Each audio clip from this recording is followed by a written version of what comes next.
Hey, welcome back. So we're going to do now the last section on common threat vectors. The textbook covers more of them than I'm going to look at here, but the ones that we'll look at will at least give you a little bit of a sense of some of the kinds of problems that can occur in the web context.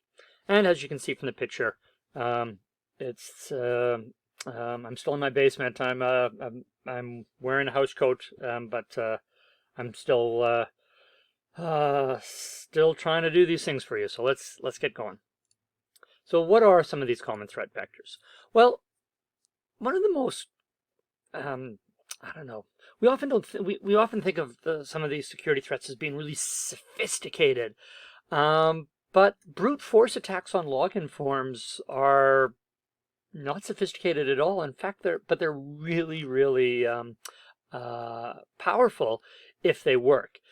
You might recall from a few slides ago, we looked at something like a brute force attack on a leaked password database. And it was just a matter of looping through all different sort of character attempts. This is the same sort of thing, but it's an attack against a login form. So you just repeatedly trying to post requests to a server. The solution to this is relatively straightforward. You just need to throttle the number of failed login attempts. So you just need some sort of a script on the server side, perhaps, to limit the number of guesses in a certain kind of time. Another kind of a common approach is to put delays.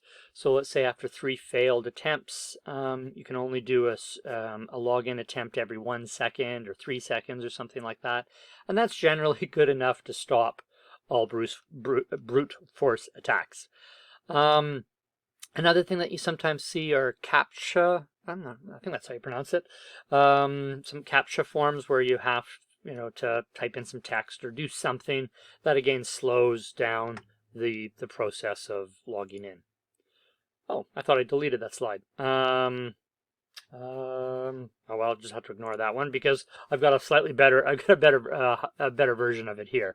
Back in the database presentation, we looked at some common threat vectors.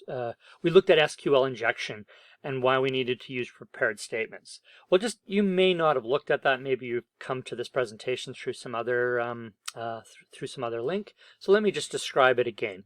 In a normal form, right, we've got a username and a password that the user fills in, and if we make use of a kind of an old-fashioned style of PHP programming, what we might do is we might just use straight string concatenation. So we take the user input and put it right smack dab here in our SQL statement and then execute the SQL statement. So this is kind of like this is like some code from, I don't know, 2010 or something like that.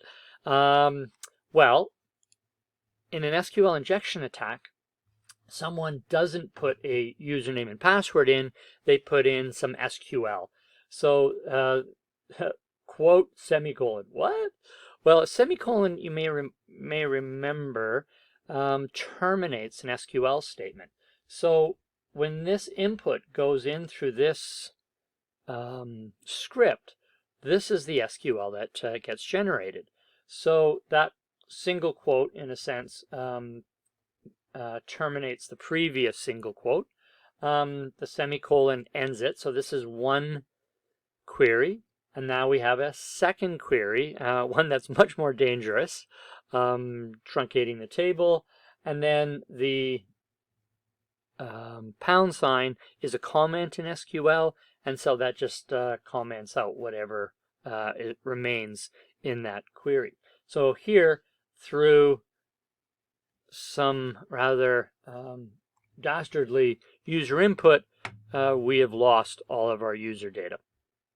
So that's what an SQL injection attack is. So the solution, you may remember if you've read through the database chapter or watched the videos, the solution is to use prepared statements. And the broader solution is never trust user input. So never trust user input. Well, that's the theme of the next major threat vector, which is cross-site scripting. And here cross-site scripting is making use of JavaScript. So this is something that's kind of happening on the client side. Well, how it actually, we'll look at a really simple version here on this slide, and then a more complicated one on the next slide. And so where a malicious user sees an opportunity is this person sees that this site looks like they're echoing user input. In this case, I've just made the user input a query string, but it could be form data or cookie values. The malicious user might test out some simple JavaScript, right? Just put in some JavaScript into the query string, and then, look at that. The alert executes. So now the malicious user crafts a more malicious URL. Perhaps one of the things that might happen is might make it a little shorter using a URL shortening server. And a real common use of this is via email. So the user might send out an email that contains this URL as a link. Someone clicks on it, and this script executes. Okay. All right. Well, let's take a look at a more common form, if you will, of cross-site scripting, which is a stored one. And so here we have some sort of web page that has the ability for users to enter in something, comments, messages, what have you. Well, again, the malicious user may decide to actually input some JavaScript. In this particular case, it just makes an image. That image is coming from Crosssite, and it runs some kind of a script. And look at this, it's passing a cookie value. Well, whose cookie value? Well, the cookie of whoever views this comment in the future. So this gets submitted. This malicious comment gets stored in this site's database. Then sometime in the future, someone who looks at this comment, some other user, right, this malicious JavaScript gets executed. So in this particular case, this little image that's being displayed is actually sending whatever user is looking at this page, their cookie for this site to whatever this script is. Quite often what might happen is that might send a session cookie. Now, you may remember that session cookies are used to preserve login status. So maybe this script now sends a message to this person saying, I've got a session cookie for you. This user can now log into this site as if they're this other user, right? So this is sometimes known as session hijacking. And it's caused because this original site didn't strip out user input. In other words, it trusted user input. What makes cross-site scripting frightening, in a sense, from a user's perspective, is that it doesn't harm the site owner, it harms the site users. This means site owners don't have as much motivation to fix this problem or to protect against it. With a SQL injection, there's lots of motivation for the site owners to fix that problem, right? SQL injection doesn't harm the users of that site, but cross-site scripting does. Another common threat vector are denial of service attacks. So again, a denial of service is just a simple little program that's repeatedly requesting a page from a server. This simple denial of service is actually pretty straightforward to protect against. Most web server software has the ability to block requests from certain IP addresses based on volume. So if it's making more than, X number of requests per millisecond, per second, then it can just block that out. What's the point of a denial of service attack? Well, the point of a denial of service attack originally is to bring down the server, to overload it. A typical LAMP server can, generally handle about 1,000 simultaneous requests. Sometimes 3,000, depending on how it's configured and so on. But there's a very finite number of requests that it can handle. The way Unix works is each request comes up as either a separate process or a separate thread, and so the operating system, when there gets to be too many requests, the operating system is spending all of its time thread switching or process switching, and it can't do anything other than that. It just moves from one thread to another and doesn't do anything else.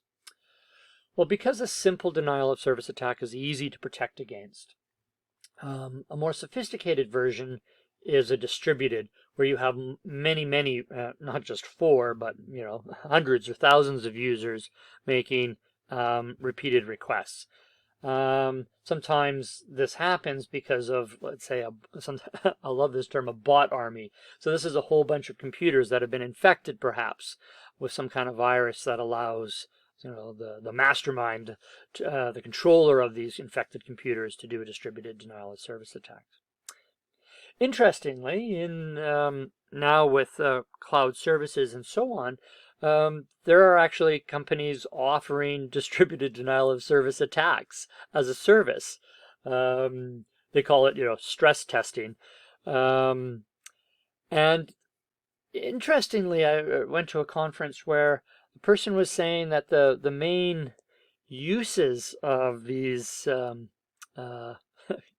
distributed denial of service attacks as a service is not to bring down a server, but to make it to incur costs. Many sites nowadays are hosted on cloud platforms that have elastic provisioning, which means more and more servers can be provisioned more or less instantaneously based on load.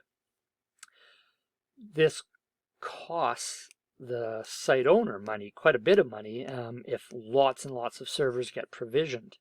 So the person who was giving this paper was arguing that, in fact, the main uses of this weren't, wily, hackers somewhere in Russia, or, hacktivists, trying to bring down a site, that it was actually forms of sort of corporate espionage, that one company was trying to was hiring these firms to make other other small competitive competitors incur massive costs for their their internet services. Well, be that as it may, and whether that's true or not, we're not who knows.